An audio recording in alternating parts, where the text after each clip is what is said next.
as we prepare to live stream. This meeting is being live streamed.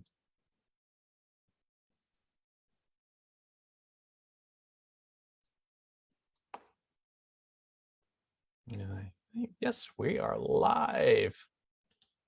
Like I said, it's always like launching a rocket to get this thing going. Let me just make sure I've got that off. Okay, excellent. I think we're ready. Greetings, everyone, and welcome to Psychic Mediums Live, where we talk about all things spiritual and paranormal. I'm your host, Kevin Paul, a psychic and medium in Washington, D.C., and today our topic is science and the paranormal. And my special guest is Dr. James Gold, who is a clinical psychologist from the University of Maryland, and I was recruited to be on I think 2 of his studies at the Maryland Psychiatric Research Center. We'll talk about that. And if you have any questions for us, please place your questions in the comments section of this live broadcast, and I will get to them after our interview. And this show will be recorded and be placed on my Facebook page and on my YouTube channel, both called Kevin Paul Psychic Medium. Welcome, Dr. Gold, and thank you for being on my show today. Delighted to be here. Tell us a little bit about yourself. Introduce yourself, and make sure I got everything correct in the intro. Sure. Well, I'm Jim Gold, and I'm a clinical psychologist by training, and I work at the Maryland Psychiatric Research Center, which is a center devoted to the care and research with people who suffer from schizophrenia. So I originally went into this field thinking I would become a psychoanalyst. I did not really have a background in science. And I was always interested in psychosis and sort of extreme forms of experience. And originally my thought was that psychological therapies might be sort of value for people who suffer tremendously from delusions and hallucinations. I then went to graduate school, and I had just an unusual experience on my internship year, where I worked at a public hospital in the Bronx in New York City, and where I worked, every night through the emergency room, people would come in all night, and to this training unit, they would choose for our unit the people who were the most interesting sort of brain illnesses and psychiatric illnesses that sort of walked in the door that night. So the unit was full of people with all kinds of unusual difficulties, and I became sort of interested in the brain at that point, in a different way than I had been. And I then went on to do a postdoctoral fellowship in neuropsychology, which is studying how to use behavioral measures to understand dysfunction of different parts of the brain. I then moved to the National Institute of Mental Health. I spent around 10 years there, mostly studying cognitive problems. People with schizophrenia suffer a lot from problems with attention, memory, problem solving, and that sort of thing. And I devoted my effort to that. And then I moved to MPRC, and I've been working, trying to better understand the sort of cognitive problems of people with schizophrenia for close to 30 years, using both behavioral methods, brain imaging, other sorts of things. And at some point, several years ago, I became sort of troubled by the direction of my own work, and that I had never tried to really understand the mechanisms that caused psychosis. The things that, and in part I hadn't, because I had no ideas about how to do it. There was a real lack of ideas in the field, and this is relevant to our working together. Around 10 years ago, there started to be some research that discovered that around 10% of people in the general population have a variety of unusual experiences. whether that be receiving auditory messages or, having sense of clairvoyance or other sorts of things. Mhm. And earlier in my training, I was led to believe basically that anyone who had these experiences had severe mental illness. And so that paradigm was beginning to be challenged by the evidence that these experiences were far more common than had been thought, and that it appeared that people who had these experiences often, did just fine in life. And so that opened up a sort of a different way of thinking about these experiences as something that maybe could be understood in psychological terms, perhaps. That would Mhm. be my framework, not yours, I understand, of course. Um, and I had the good fortune of I had a professional friendship with someone at Yale who began to work with clairaudient people and did brain scanning with them, and as well as people who had severe mental illness, and discovered that clairaudient people in the scanner doing an auditory task had patterns of brain activity that very closely resembled that of other healthy volunteers in some conditions, but Mm. also resembled the activity of people with schizophrenia who hallucinated in other conditions. Mm. So that sort of their brains had different states. Some totally normative and expected, and some more closely resembling that of people with mental illness who hallucinate as well. And clairaudience for everyone is the hearing, the element of hearing or gathering information through hearing in the field of psychic and mediums. That's how we gather information, rather than clairvoyant being able to see. But clairaudient is being able to either hear, and we sometimes will hear it in here, or sometimes we can hear it out here. Some people can hear it outside of their brain. So that's what we're just want to clarify that. And there are other clairs. Oh yeah, there's a full the classic clairs, from seeing and hearing and feeling and knowing and smelling and tasting. It's all, just wonderful, senses. We call them ethereal senses or psychic senses. But I definitely like the classic clairs. Now, I'm just, in your experience, is knowing really so distinct from hearing? Oh, absolutely. Because knowing claircognizance is a part of clairsentience, because we can feel to gather information. We get a sense of their personality. We feel their personality. And if we bypass the emotions and the feeling, that's where it goes to claircognizance. We just know it. Literally just drops into our head, the information, rather than kind of hearing it or sensing that we hear it. It literally just drops into your head. Like when one of my superpowers is I can tell the sex of a child in vitro, and that just drops into my head. I just know the answer. I don't have to think about it. It just drops. I don't hear it, but I know it. So it is definitely different. Because I think of knowing often as a form of internal speech. It can be, but many times no, we just know it. We don't hear it. We just literally know it. Yes. Okay. You get the information immediately. It just drops into your head, as they say.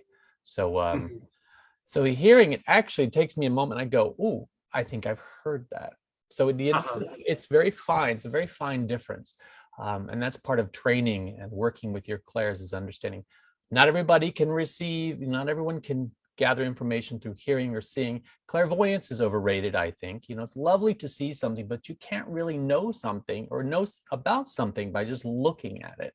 You can just describe what it looks like at that moment, through your lens, which may look a little different from somebody else's lens. Sure.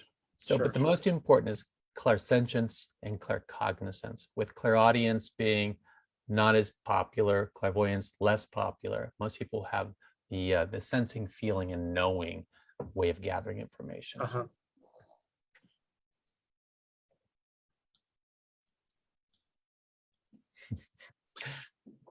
Go ahead. We jumped off there, and I'm Yes. going to get you back on track. Okay, good enough. Where would you like to start? Now, your office is at the Maryland Psychiatric Research Center, Yes. right? There's quite a bit of history at that location, and I understand it's like the second oldest something in the country. How would you? So the grounds here, we're on the grounds of an old public mental health, hospital, and I believe it was the first or second public psychiatric hospital in the country. There is a very large, sort of dark stone building that has been sealed up for years and years, which was yes. And it's sealed up because it's filled with asbestos that was too difficult to renovate. But it does give the campus a bit of a spooky feeling, because there's just this large looming abandoned building here. Right. So this hospital is like many others in the country. There used to be 3,000 patients living on this campus, and now there are around 300. And almost all of the patients who are here now are here because they have had forensic sort of issues. So they've been arrested for doing something or other, or being a public nuisance of one sort or other, or committing a crime of one sort or other, but are here to be evaluated to see if they're competent to stand trial. And I think many people believe that there still is a public mental health care system in this country, but there's very little left. It has become a forensic system, and the chronically mentally ill, severely afflicted people, ideally would be taken care of in the community, but I think that's who are, many people who are homeless, just sort of fall out of care altogether. And so, the history of this place is really, in many ways, very sad history, from an institution that provided respite and asylum for people who needed it, to a place that now is primarily conducting sort of legal evaluations. We're independent of the hospital. We have two buildings that are on the grounds of the hospital, but we're not a part of the hospital system per se. We're part of the medical school from the University of Maryland.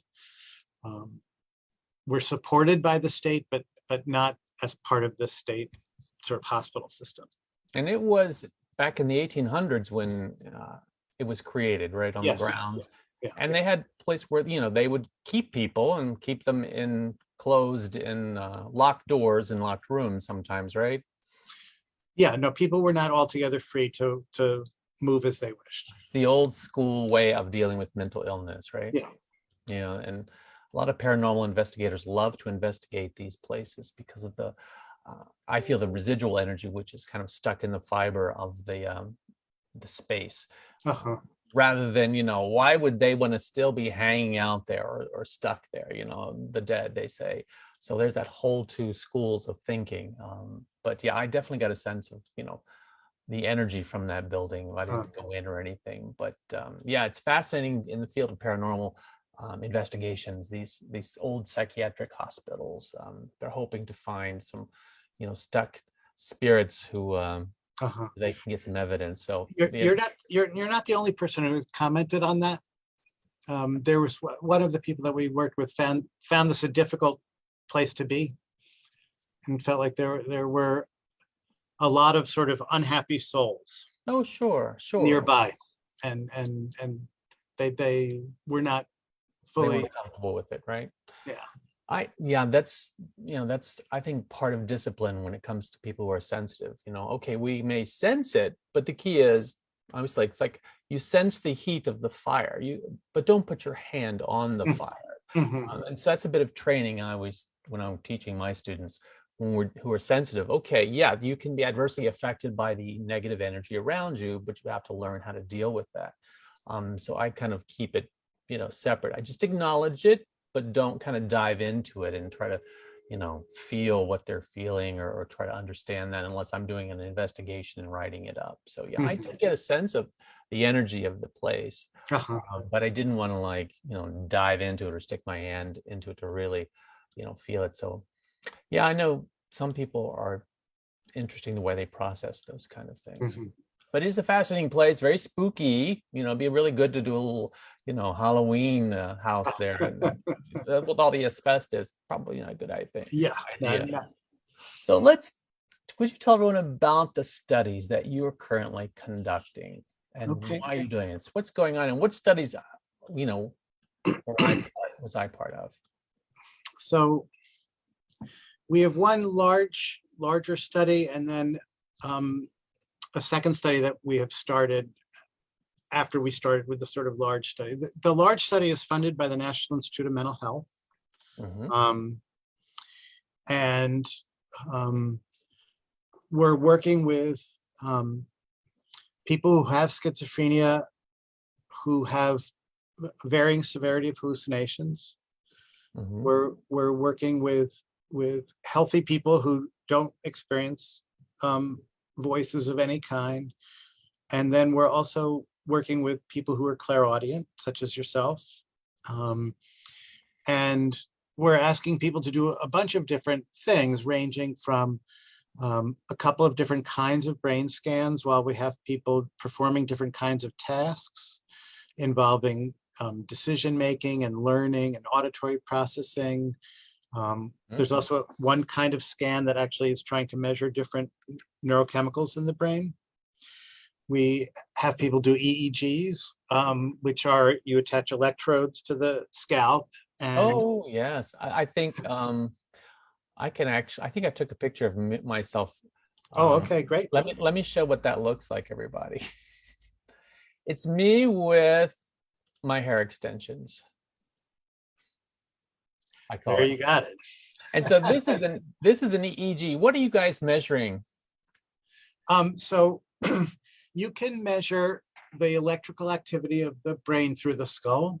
I mean, it's a weak signal, and these signals are coming through these electrodes that then get amplified and processed in a variety of ways. And we had you wear that cap and do a couple of different kinds of auditory tasks. Right. One was a task where we play a series of tones that are regular, and then there's a tone that's different.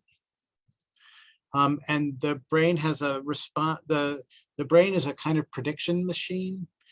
And when you hear a regular series of tones, you basically are predicting that you're going to hear the same thing the next time. And when you violate that expectation, the brain notices. There's a sort of oops response.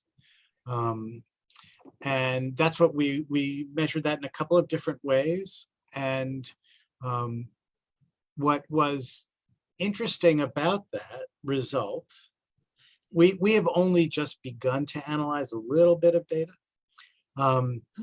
but there's a particular signal that we expect to get from people when they hear the deviant tone.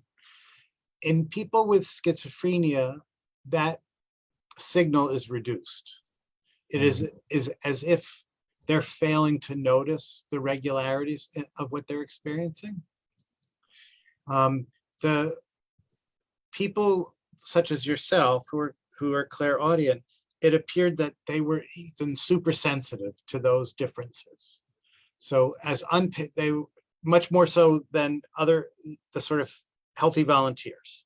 So the patient's level was here, the other volunteers is here, and the clairaudient folks is up here. So it's as if your experience, you had a heightened sort of experience of having a prediction be violated. So the exact opposite of what our patients experience. So we would notice it faster, you're saying? Your brain responded, consider it a volume. Your response was louder. Oh, okay. You detected the deviance more clearly. We did a bunch of the other things we do. We do a bunch of interviews to, screen for psychiatric illness. try to get as full understanding as we can of the nature of the perceptual experiences that people have. Mhm. We did, we tested a visual illusion, where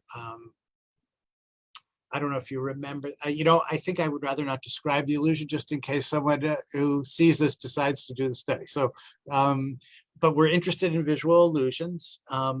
And the reason why we're interested in visual illusions is visual illusions occur basically when you have a very strong expectation about what you are likely to see, and you impose that expectation on the sensory information that is coming in. Mhm. And again, we're treating these visual illusions as another way of understanding how the brain goes about predicting information that it expects, because we think that's one of the mechanisms that may be impacted in people with schizophrenia, that may be the part of what is causally implicated in the experience of voices in people with schizophrenia. So that a number of our tasks involve how do people weigh incoming evidence with expectations that they may have carried into the experience. Mm. So let me put this a different way. It's very common, although I bet you don't share this view, that the typical view of visual perception is that we're getting an accurate picture of what's actually out there in the world, as if our eyes and retina and brain are kind of camera, and that we're just recording what's coming from the outside. And same thing about auditory system. It's as if, I think the everyday common understanding of auditory perception is that it's a tape recorder, in essence. It's a microphone and a tape recorder. Right. And the truth is that all perception is a mixture of incoming evidence with expectations. And there are circumstances where the expectations are stronger than the incoming evidence, in which case you see what you expect to see and hear what you expect to hear, rather than what the signal might actually be.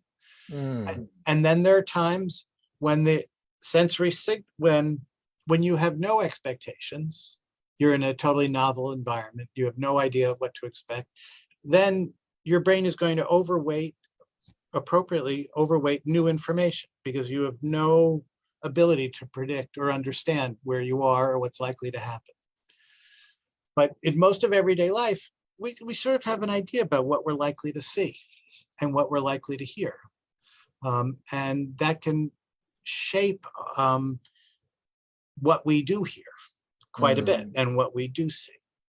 And so a lot of our tasks that we were studying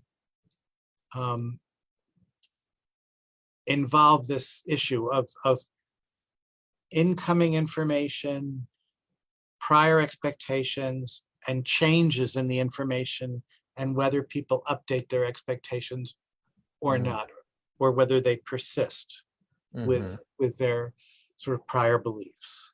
And how did the three groups? So we're just getting started. We've looked at the EEG a little bit, Right. and we have not looked at the brain imaging data yet. We're just starting to process the brain image, the MRI data. Oh, I got a photo of that. Oh yeah, there you are. So how did you feel going into the scanner? I was perfectly fine until I went in the first time, and I wasn't prepped as to what it was like inside and how I would feel, and so I immediately hit the panic button, and they pulled me out. And I said, I can't do this right now. I tried. So I mentally had to prepare and had to come back another day, and so I actually practiced at home by putting myself in a box, putting my head in just making sure my head was surrounded, and just kind of getting comfortable and psyching myself up or out or whatever. It took a while, and thank God that, there were games to be played. And I said, before you put me in, because we have these glasses and we see the screen, which is projected from behind, I said, please put something on that screen of nature. So when I go in, I have something to look at before we start the Okay, test. good. And so that's how I kind of got to it. It's all about distracting the active mind. And that's what we do as psychic and mediums all the time, is try to distract the active mind so that we can do our work in the other side, part of the mind, wherever that may be. And so I did that with images to say, oh, okay, look at the pretty picture, and then you won't worry, where you're located and what's going on. And so that's how I kind of psyched myself out. And so that's how I did it. So what is it that you're studying in an MRI? So an MRI, I mean, it's pretty remarkable. So an MRI is a big magnet. And what this magnet is able to do is to study basically the iron in your red blood cells and how it is moving through your brain. And so we're able to track activity in different parts of the brain as the brain is sort of busy doing various tasks. So we can look at, so for example, there was a task where you were seeing some visual stimuli and hearing some tones. Right. So we're able to look at the parts of the brain that are processing visual information, auditory information, the parts of the brain that are carrying expectations that are building up over the experience about what's likely to happen next. And you're making decisions while you're in the scanner. And we're able to look at which parts of the brain are related to decision making and the amount of confidence that you have when you have a confident response as opposed to a not so confident response. The patterns of brain activity are somewhat different. Mm-hmm. So we're really trying to look there at the sort of coordinated activity of a whole set of sort of neural systems that are interacting as you do these tasks. In one of the tasks, there were several different stimuli that were available to choose, and some were rewarded more frequently than others. Mm-hmm. And so there we're looking at, what are the brain areas that are involved in learning about rewards in the environment and changes in the environment. Another one of the tasks involved learning how to predict which foods caused an allergy. There's some prediction going on, yeah. Right, and so I like that one. We're looking at sort of learning and the development of predictions and the violation of predictions. Mm-hmm. And that's really at the heart of, there's a set of theories, sort of large scale theories about how the brain works that often go by the term predictive coding theories. Mm-hmm. And it's basically the idea that this is actually a very old idea, but that the brain is a prediction machine in essence, and that we learn when our predictions are violated. That if everything happens exactly as you expect, there's nothing new to learn, right? The world is just as you expect it to be, and therefore there's no change. And it's only when predictions are violated that's like an alarm that goes off, that something new is happening, and that I need to consider if it's time to update what I believe about the world, or maybe what happened is just a one-off and I can safely ignore it. And everything that I used to think I should continue to believe. But you can imagine that people differ in their thresholds for how much evidence do they require before they think that perhaps they were wrong. I think we see that a lot in daily life. Right. Unfortunately, the last 2 years has been, a remarkable demonstration of how people weigh evidence differently. Exactly. And you can, one way to think about the experience that people with schizophrenia have is that they have a lot of difficulty updating beliefs in the face of contrary evidence. So that there are people with schizophrenia who have been in our clinic. I've been here for 25 years or so.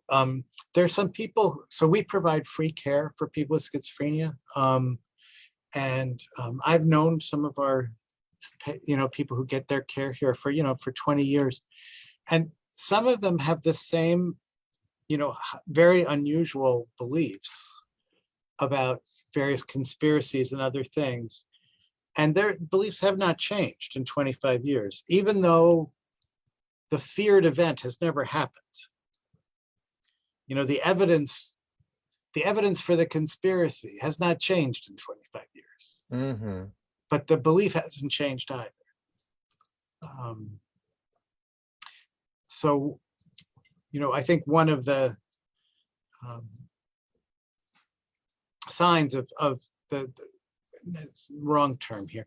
I mean, it's pretty maladaptive to sort of persist in beliefs that have tremendous consequences for your behavior and the amount of distress that you experience in the world, even though you're unable to actually provide any evidence that the belief is sort of reasonable. So the brain has not decided, oh, that's ridiculous. That whatever's coming in, they're just believing, and it's right. The belief is overwhelming evidence. Interesting. So what are you hoping to learn from this study? When you've got 3 different groups of people, some hear nothing in daily life, others have voices. The schizophrenics are hearing voices and are, acting on those. And we psychic mediums who use clairaudience to gather information in our work. What are you hoping to learn from this? What do you want?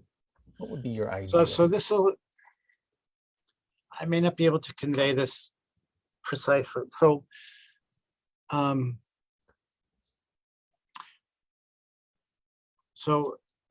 addressing your community, I think one of the things that we would hope to get out of this study is to basically prove that the experience of hearing voices is not synonymous with mental illness. Okay. And that it occurs differently in the brain. And I think we would hope to better be able to understand what it is that's the illness that's associated with voices. In essence, if we can subtract the voices out. So you, by working with you, we know what a brain is like that's regularly hearing voices, that does not suffer from schizophrenia. And if this is a funny image, if we could subtract brains from one another, the images, right? What we hope we can learn from studying people with clairaudience is it will help narrow down the areas of the brain and the processes, the cognitive processes that are implicated in illness that's associated with voices rather than voices per se. When we study patients now and only compare them to people who don't hear voices, there's sort of 2 big things that differ, right? They have an illness and they have voices. Gotcha. And so if we can sort of control for the experience of hearing voices, or if we can isolate that experience at a neural level, at a psychological level, that may give us a different kind of insight into the things that are particularly sort of specific to the experience of voices associated with illness. At the level of psychology, I mean, there's one thing that's become completely clear that I didn't appreciate before doing the study. There are 2 ways that your voices and messages are different from those of the people that I have worked with for many years. Mhm. One is you experience a high degree of control for the most part over that experience, Mhm. where you're able to invite it and you're able to end it. Mhm. That the mediums that I've met have varied a little bit on the degree of control and the precision of the control, and but in broad terms, I think it's clear that you have experienced a degree of control over that experience that our patients really don't. Um, and I think that's a critical difference. The second difference is perhaps even more fundamental to what it is that causes distress and disability, is that many of the voices that our people hear are very critical and very harsh, and they are not soothing, they are not helpful, they are not they are not invited. Um, Mhm. and it's not uncommon for people who suffer from schizophrenia to just hear a barrage of criticism throughout the day, and that can escalate into sort of command hallucinations to harm themselves, and that Mhm. um, sort of thing. And I think that the sort of clairaudient community that we've interacted with as part of the study, nearly to a person, regards their voices as a sort of a welcome and helpful addition to their lives rather than Exactly. a form of torment. Right. It is very gentle too when the information comes through. It's very gentle. It's not paragraphs. It's sometimes just a few words. But I always would characterize it as being very soft and gentle in its delivery and in the content. It would, be basically what we psychic mediums are looking for, evidence of who this person was Mhm. when we're doing a reading, so that you are confident and comfortable that I have, your past loved one, by providing you a variety of evidence. And I get that by feeling it, hearing it, sensing it, seeing it. So it's really very specific as to what we're doing. And it's rare that we would get just a bit of clairaudience, without kind of knowing, just in our daily Right, life. right. That would be like, oh, unless that will happen, people say, oh, it's my spirit guide or my guardian angel trying to talk to me. That's nice, that's lovely, but usually it's very gentle, and the content is definitely not like, do this, do that. It's just a matter of gathering information. So that's very distinctive, isn't it? Right. Difference. No, I did not have a full appreciation of that. And there was one person that we worked with who, interestingly, I believe actually has schizophrenia. They came to us as someone who was a medium. Right. And they did have a history of mental health treatment. And they distinguished their voices.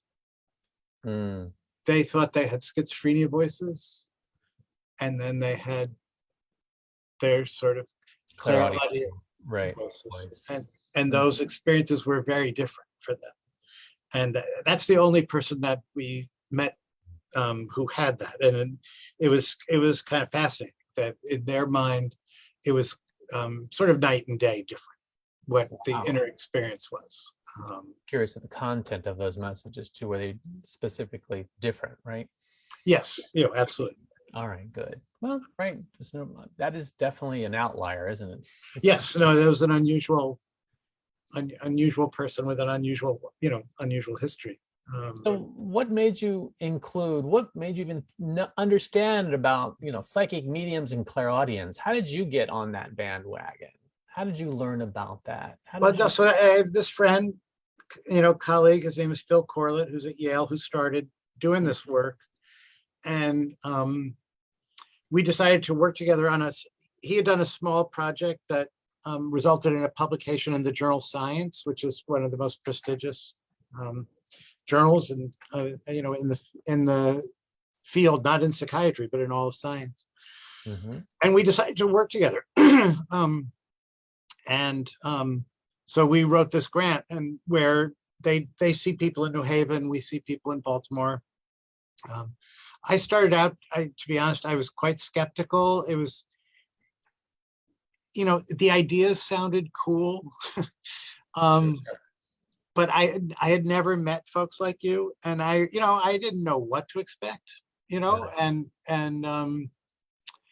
thankfully we started before COVID. And so I was very eager to sort of meet with everybody and just sort of hear the story of how did they come to discover their abilities, and and just get to know them a little bit, because I didn't want the study to go on without me. I wanted to be personally very confident that I understood who we were working with. Right, because you could be the laughing stock of science. Well, yeah, and I didn't, and also some of it was just plain curiosity, there are such cliches and stereotypes, and I was expecting people to be much more eccentric than they are. Right. I ended up being really kind of impressed that many of the people that we've worked with, they're teachers, they're, programmers, they're this, they're that, it's like they're sort of doing normal things, and they have this ability. Right. We didn't come in with turbans on our head or wearing a cape or anything. Yeah, I was putting our crystal ball on the table. Okay. Right, I thought I would get at least one turban out of this, and no turbans, no turbans. All right. I'll have to. So, and the other thing that I was originally worried about, and I say this, and I hope I don't offend anyone. I was wondering if I thought some people were basically just making it up, Right. And how do you screen for that? There's no way to screen for that other than to talk with people, and I really came very quickly. Well, I had two ideas about this. One was I wouldn't understand the motivation of someone to, we compensate people barely for their time, and we ask them to do a lot. And why someone who is sort of making it up would be motivated to do this much work for that little money, that didn't make sense to me. I think I also felt very comfortable after speaking with the first 20, 25 people that these experiences were totally real. I may not have the same understanding as you about exactly how that comes about, but I felt very, very comfortable that people were telling me their truth about their experience. And the only thing that was funny about that was and I really meant what I just said. Some of the people we worked with would say things like, I really have these abilities, but some of the other people you're working with, I'm not so sure. People were very confident of their own abilities and experience, but expressed some skepticism about perhaps some of the other people. Oh, of course. Yeah, it's very competitive in the field. Yeah, because, and sometimes I've been to a couple fairs where there were a bunch of psychic, and I would, that's where you guys found me, right? Right. Yeah. So, and that's a tough environment, because people are trying to see clients and whatever.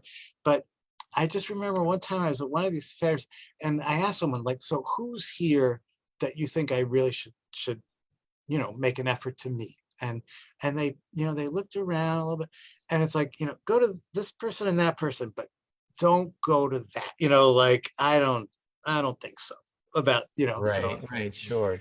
And I found that kind of, made me smile, because we're all humans after all. Right. I mean, you may have, 3 physicians, and, the really good one is over there, and this one not so good, or, Right. So it's the same. It's, everyone's has a bit of insecurity, perhaps ego driven, just like anything. So Right. I can see that. And but I do want to just emphasize that I really did start this with a high degree of skepticism about, good. and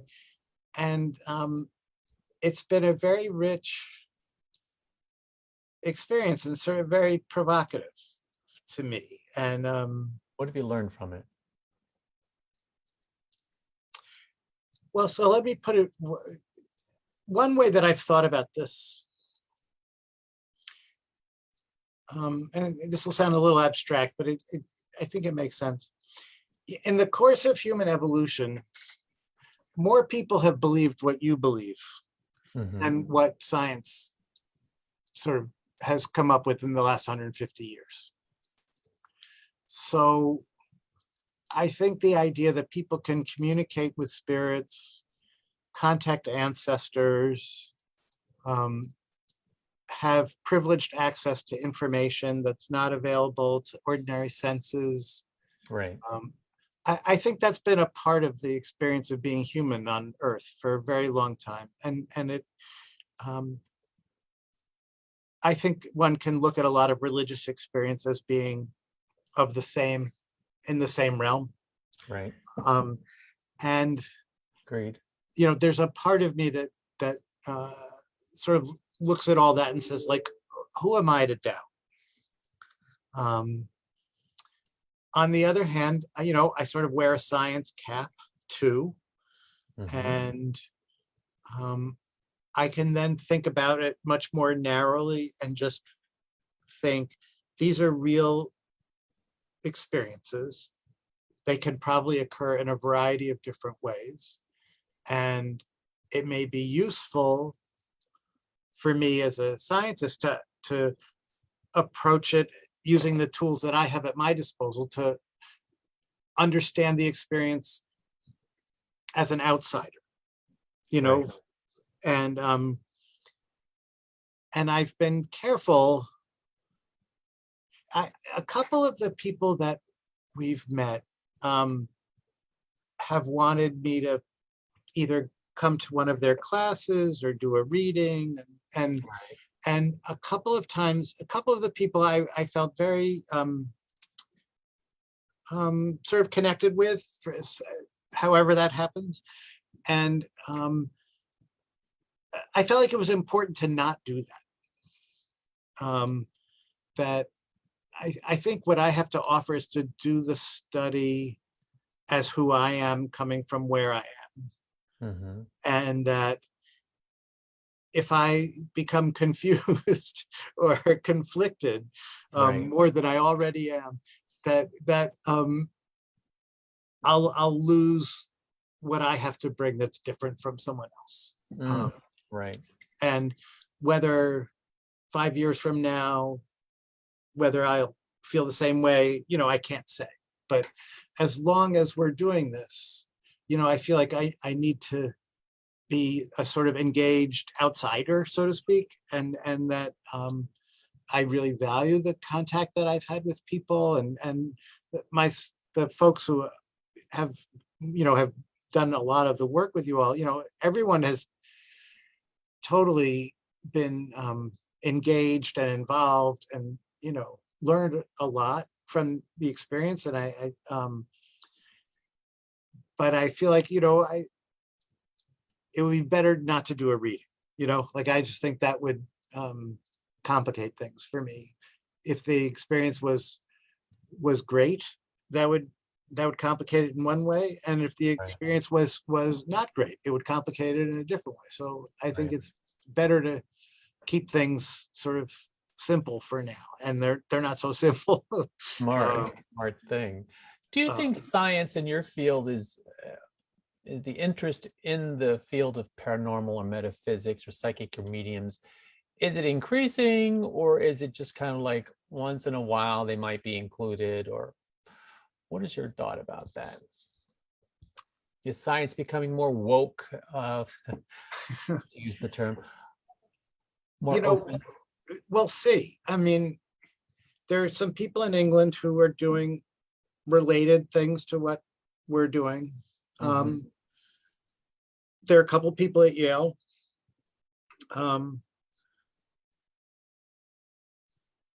You know, I don't think this is going to become mainstream American psychiatry by any means. Like I don't see that happening. But The proof will be in the pudding, where it's one thing to get a grant and get it funded once. Whoops, I have to turn the lights back on.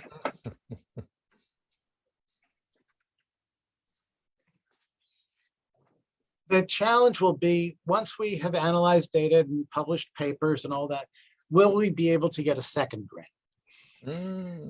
Because I can imagine when grant reviews are, there's a panel of people and 3 people take the lead on describing what's in the proposal and so on. And then there are 30 other people or 20 other people in the room, and everyone gets a vote and a score. And I can imagine what happened when our proposal got evaluated. The first time it got reviewed, it was reviewed pretty harshly. There were a lot of criticisms, but not about including clairaudient people, but I couldn't tell if that was beneath the surface. The second review clearly involved different people, and we got a very good score. But I could imagine someone saying, no one else is doing this. Like, let's see if we learn something different.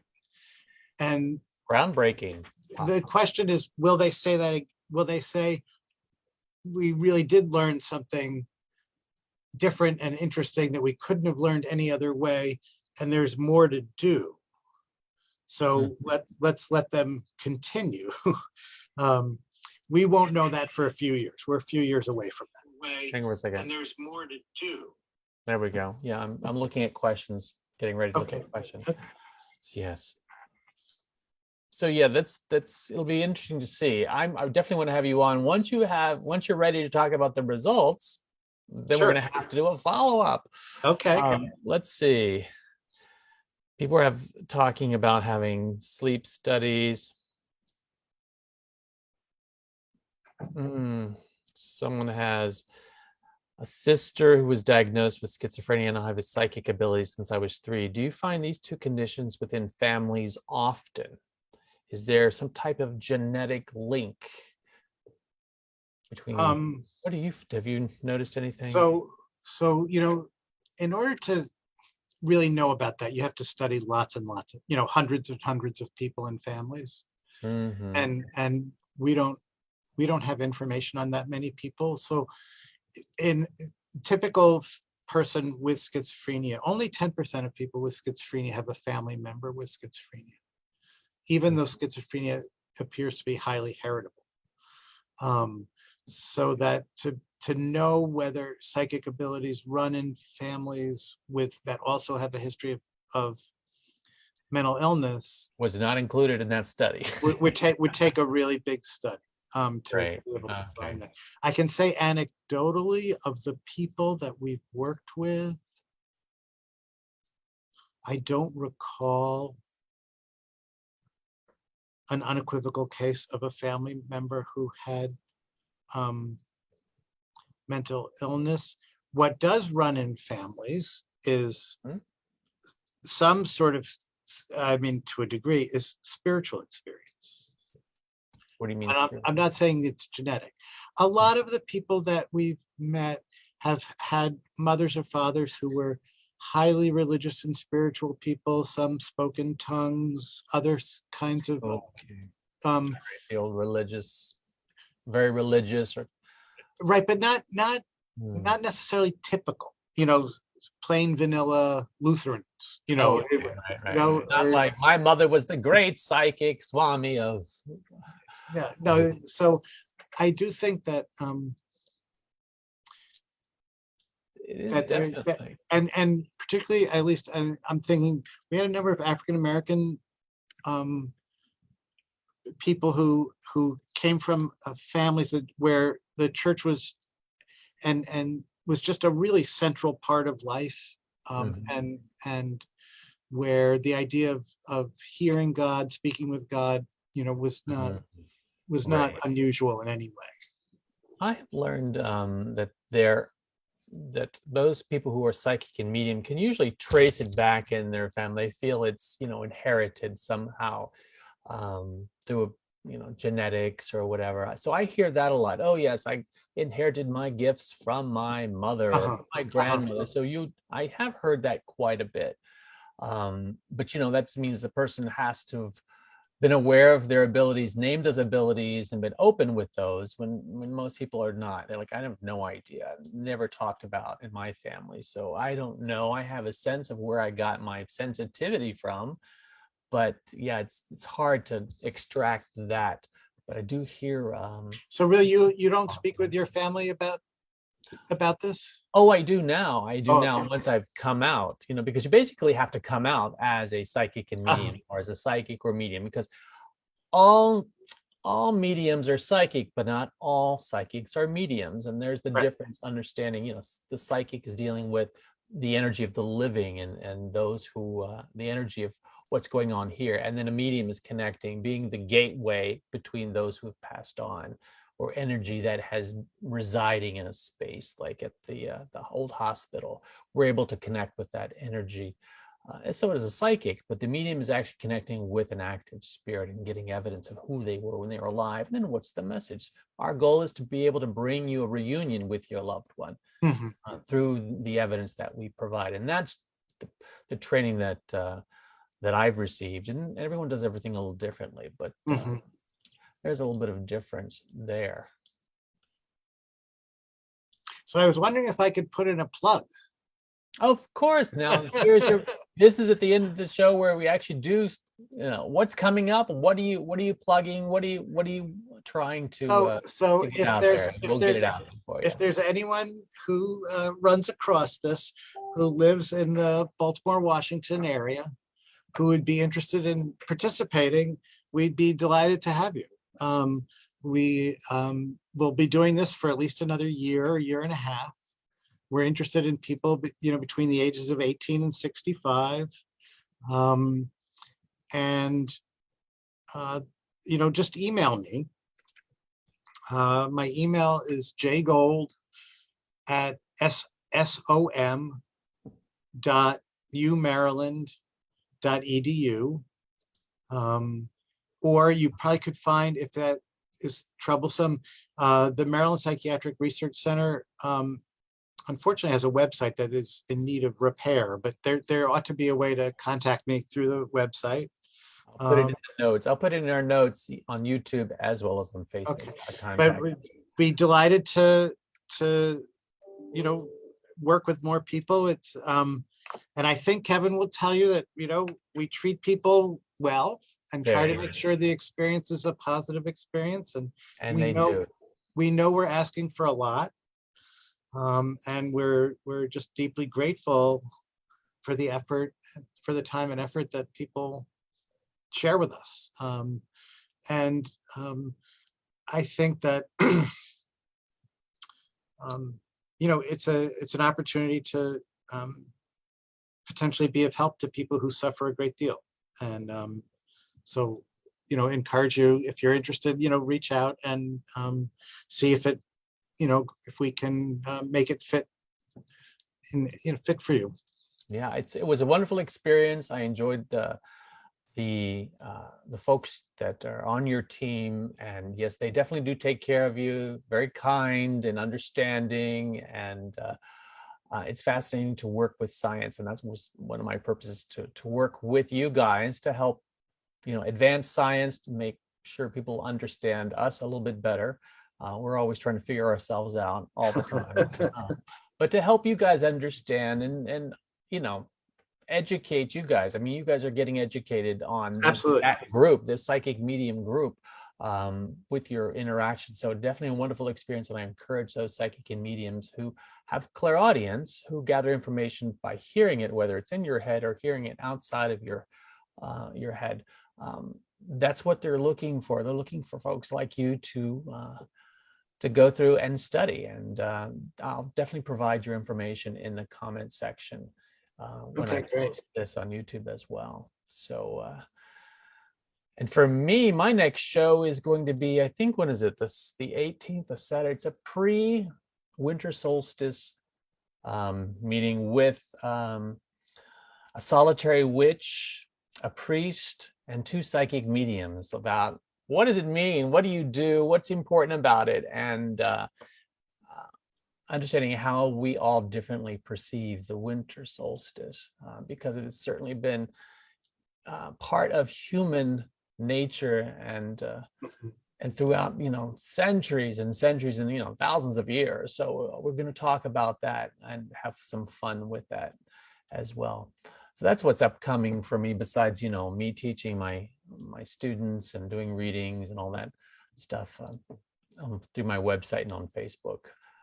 But I will definitely keep everyone posted and look forward to having you back when you have some information on the results of the study. And we talk more about it. But I want to thank you so much for being part of this chat, understanding why science is interested, why you're interested in this kind of unusual beginning field of paranormal metaphysics and what we can bring to the table to help, advance science, help people understand what we do and understand what's going on in their lives, because they get confused and understand, what's happening and why it's not as strange as you may think, and how it is very easy to work with and to develop. And it does, like anything, take time to understand what your talents are and how to, clarify them and fine tune them. So thank you so much again. Well, thank you. It's a total pleasure. And I'm so glad we met and that you agreed to help us out. Thank you very much. It was a pleasure. So you have a good holiday season coming up, and I will be in touch soon, or you'll be in touch with me as well, I'm sure. Okay. Great. Take care, Dr. Gold. Thank you. Bye. Take care.